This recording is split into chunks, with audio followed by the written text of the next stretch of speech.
My name is Jimmy Carter, and I'm running for president.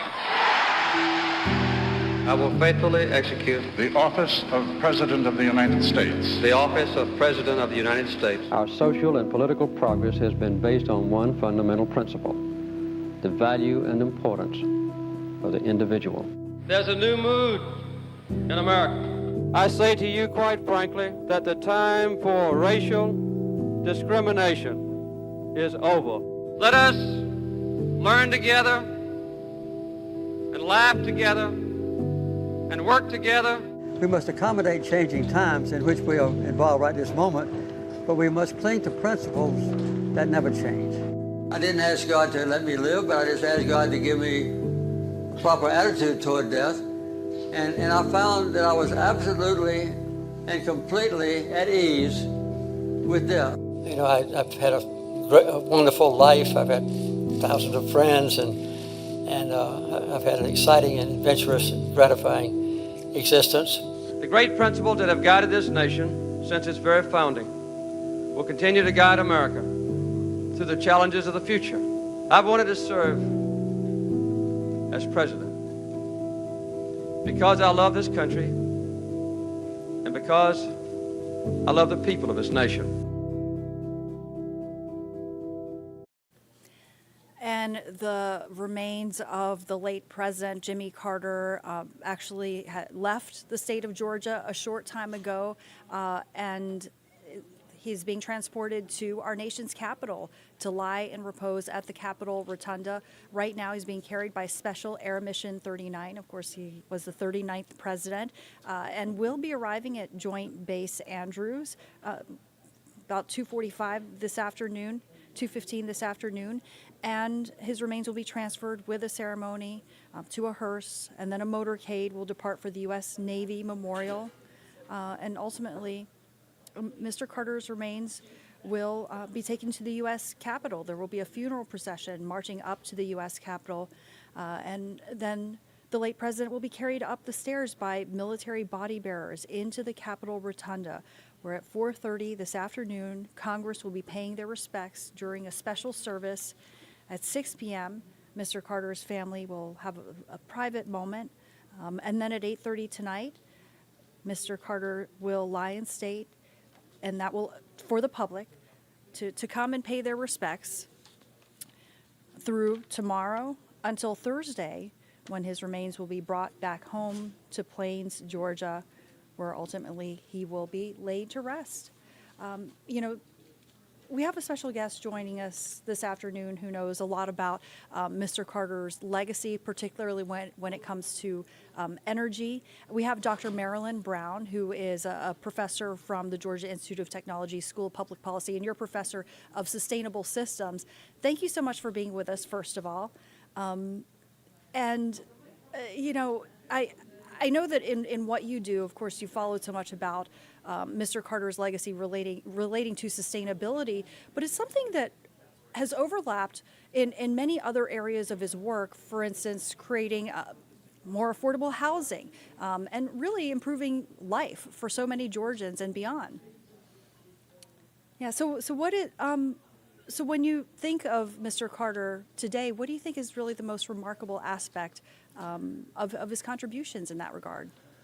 Well, it's very hard to settle on a single aspect. I view his accomplishments as so variable, broad, and multidimensional. I think of him as being Georgia's gift to the world in so many different ways. He was powerful yet humble, a man of faith. And in the energy field, he advocated for so many of the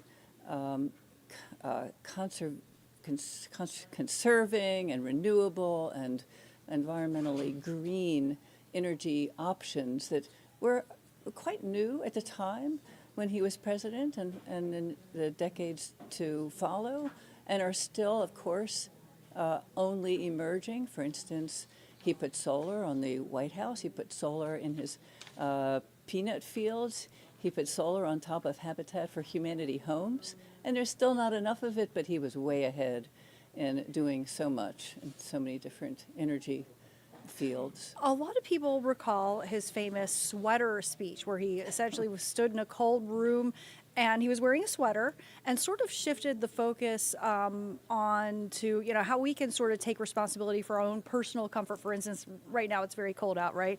And many people might be tempted to crank up the heat, probably are, but it challenged us to kind of look at it in a different perspective and think about how we can kind of reduce our carbon footprint, kind of be more energy efficient.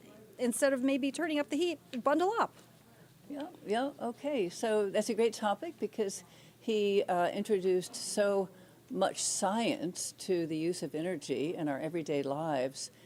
While the sweater metaphor does speak well to trying to be smart about how we use energy, he would not suggest that we need to suffer.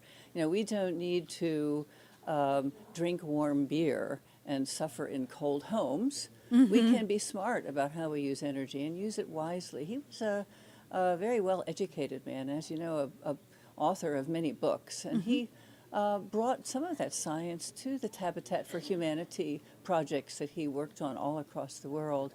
Yeah, he would say that we can reduce our energy bills and afford to buy other things than to pay more for electricity and natural gas. Mm-hmm, mm-hmm. He also had in mind making energy more affordable, and that was really an aspect of efficiency. And of course, with his work of Habitat for Humanity, it was about making living affordable and also improving the quality of life for folks who may not otherwise be able to afford a safe, comfortable lifestyle. And that is such a Georgia story, because here in our state, we have some of the highest energy bills and energy burden levels. Households often pay a quarter of their income to the power company. And we know that that does not have to be the case if we insulate and improve the equipment that's heating our homes and that's heating our water and the air conditioning systems. There's so many ways that we can condition our homes and enjoy our electric and electronic devices without having to pay a quarter of our income on our energy bills. Yeah, no, absolutely. How would you say that it kind of, I guess, it kind of fit into his overall way of living to sort of improve life? It wasn't just the work in Habitat for Humanity, but we know that, he spent time battling illnesses such as guinea worm and river blindness. But, when it comes to the energy aspects, is it also about creating a world that is better for future generations? Mm-hmm, mm-hmm. Well, he did travel the world. He was a man with deep roots in Georgia, but he was everywhere during his administration and subsequently. And he saw the poverty, the impact of poor health, and of having insufficient housing in impoverished countries around the world and in impoverished neighborhoods around the U.S., including our own poorer neighborhoods within the metropolitan area of Atlanta, and the rural poverty and energy problems also in Georgia. So he brought this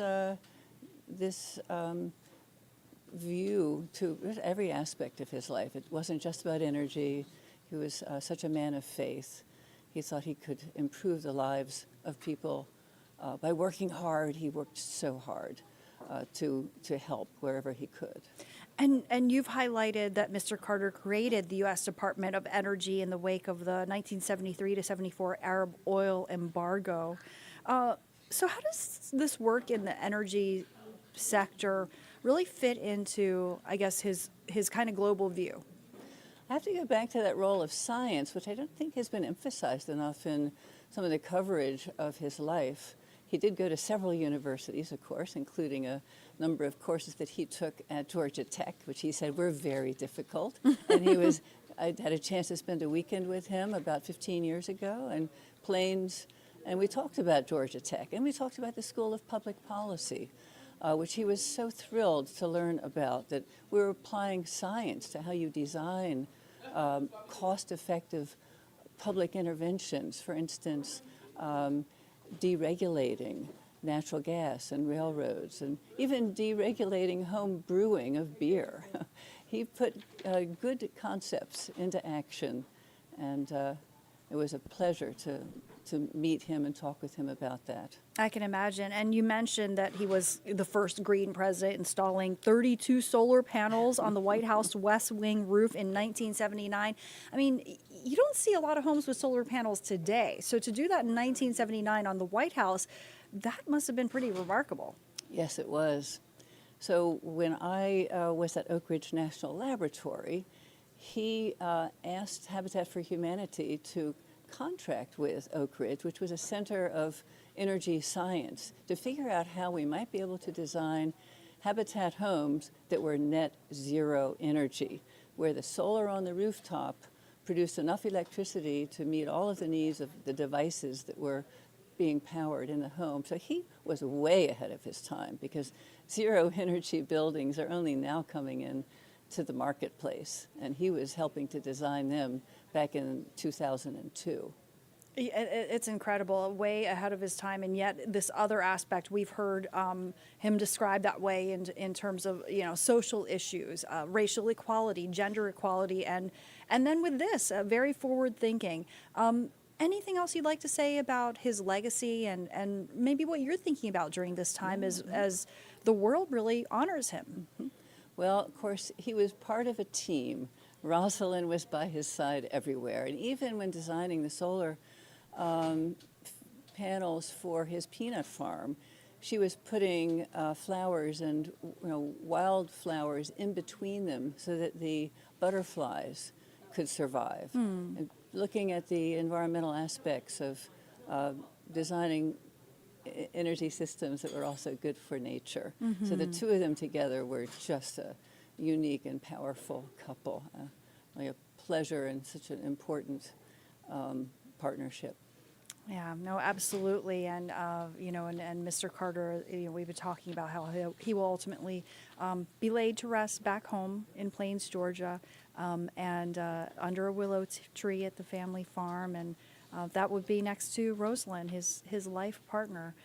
So, we of course are going to continue to follow the latest here on Atlanta News First, Atlanta News First Plus. Again, Mr. Carter will be lying in state at the Capitol Rotunda in our nation's capital later on tonight, and then make his way back home to Plains, Georgia, where he will ultimately be laid to rest on Thursday. Thank you so much for being with us, Dr. Brown. So appreciate your expertise and further insight as we take the time to remember the late former President Jimmy Carter. Thank you very much.